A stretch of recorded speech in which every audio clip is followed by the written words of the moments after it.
Today I'm going to be showing you guys how to cover your gray hair at home. The only thing is we're not going to be going through the detailed technique. If that's something you want to watch, there will be a video that pops up here. We've already gone through that. This is going to be all of the tips and tricks that you might need at home to cover resistant gray hair.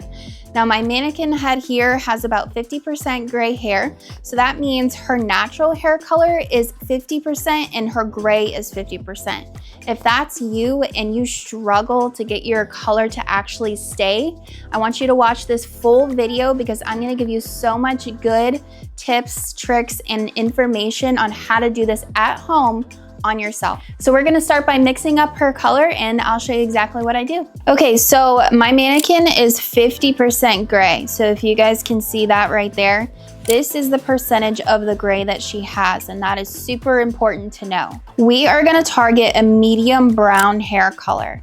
Now she does have a lot of gray, so I do believe we will be able to get to the medium brown. This is a level 5, and that's kind of about where her natural color is at. So what you're gonna need a measuring cup, you're gonna need your brush, you're gonna need your bowl, 20 volume developer. This is what actually is permanent color. You need at least 20 volume. And then I have 2 colors here. We're gonna be mixing 7NW and 6NN. The NN for her hair color needs to be at least 50% of this formula.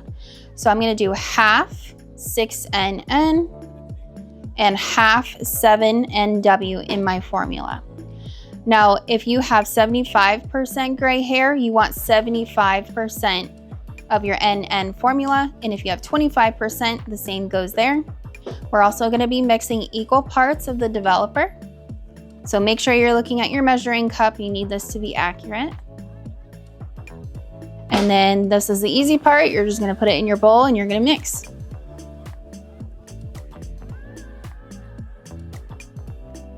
The number one thing you need to do before you even start any hair color is you need to clarify your hair. It's a myth that you should do your hair color while your hair is dirty. I think you all have probably heard this at this point, but a pre-softener is one thing you can use to help that resistant hair that lives right at the front hairline pick up that color much better. So this is called the Resistant Assistant. You can get it on Amazon. It's super easy to use. You just do a couple of spritzes on your problem areas. There we go. So usually the hairline or the nape of the neck is going to be your most resistant area. Most people have those like wiry hairs right there. That is what you'll do, and then you'll let it sit for about 3 minutes, and then you'll just put your color right over it. So for demonstration purposes, I am gonna step over to the front a little bit so you guys can see. So we're gonna take a good amount of our color, and you're gonna always start at the hairline. And I'm not gonna be doing my whole entire mannequin head's hair. Obviously you will, and we're just doing the root section. You want to make sure that you saturate this really, really well. The more saturation you have with your hair color, the better that gray is going to take because it's going to sit on there. And especially if your hair is coarse like my mannequin head, it doesn't like to take moisture. So the more saturation, the better. If you have fine hair, you do still need to start at the front hairline and use good saturation.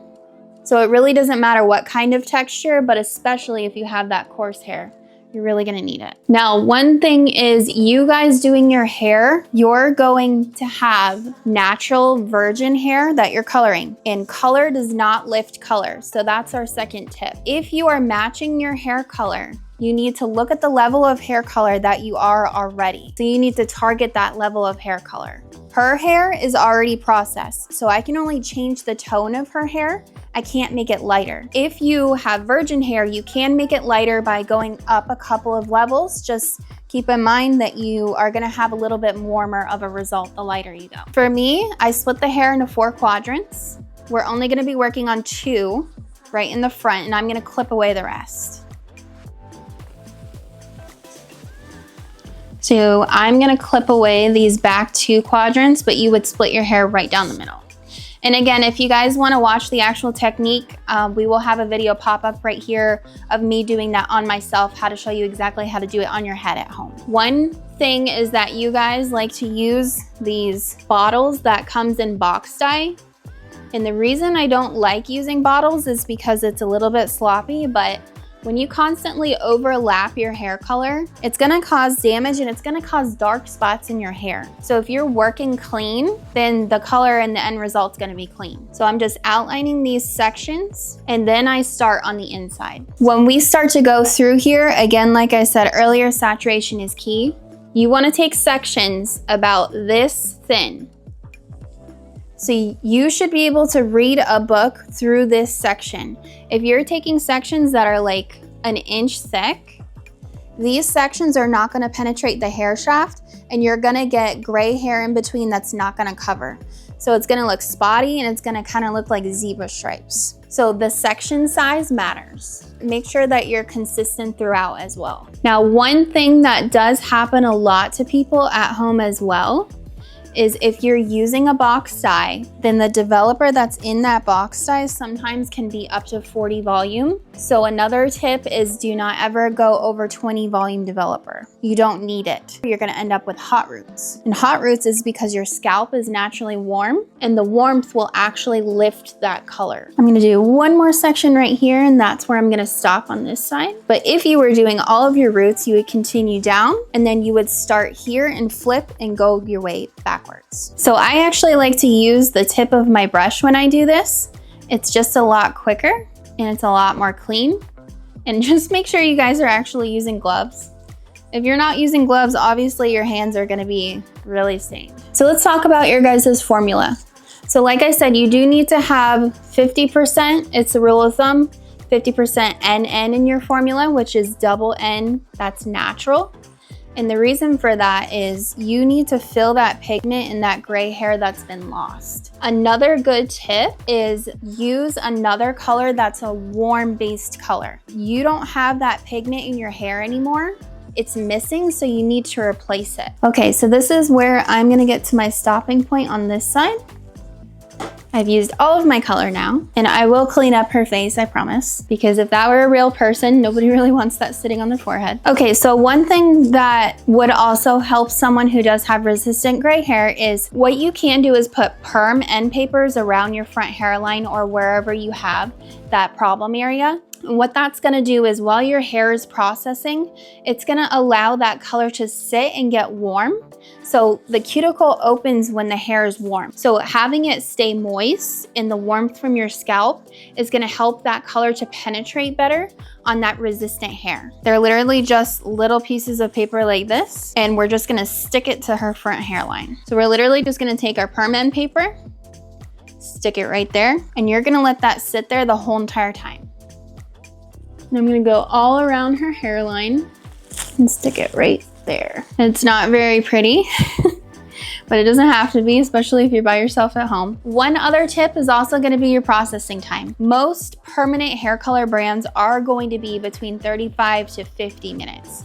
So if you do have very resistant hair, you can process this color up to 50 to 55 minutes. Even some color brands are up to 60 minutes. The longer you let it sit, it's gonna be better for your longevity. However, color does not stay processing forever. So once that timer expires, it's done, basically.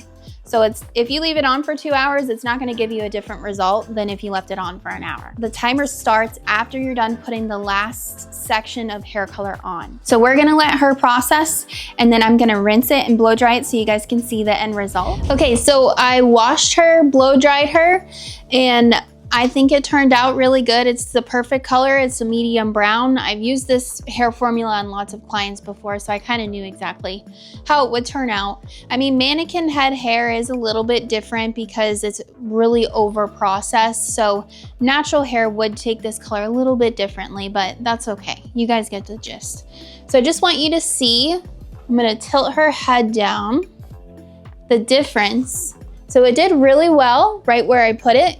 It's that medium brown, and then as the formula started to thin out, like I did it really saturated right here, and then obviously it's not as saturated as it got down here. So you guys can see like the difference between the brown and then the gray. So the thinner the formula, the less it covers. So that just gives you a key indicator on how well you need to saturate your hair. And then I did notice actually this side where I put the resistant assistant, the pre-softener actually did a little bit better as far as coverage goes. So it works pretty good even on a mannequin head hair. So my last tips for you guys are, if you are outside in the sun a lot, make sure you're wearing a hat because it does fade your hair color over time. And then get a good shampoo. If you'd like, I'll put what I use for my clients down below. It's just the Redken Color Extender shampoo. You do want to use something low in sulfates so it doesn't rough up that cuticle and fade those hair molecules. Other than that, that's all I have for you guys today. If you have any questions, feel free to put them in the comment section below. And I did want to let you guys know we will be doing further in-depth videos on things like this, where I'm going to go through several different types of hair color, different hair types and textures on how to do color on hair, types of haircuts. So if you're interested in something like that, I will have my memberships getting started. So check that out as well. And if you need a free guide, it's always there. Thank you guys so much for watching. And until then, I'll see you next time.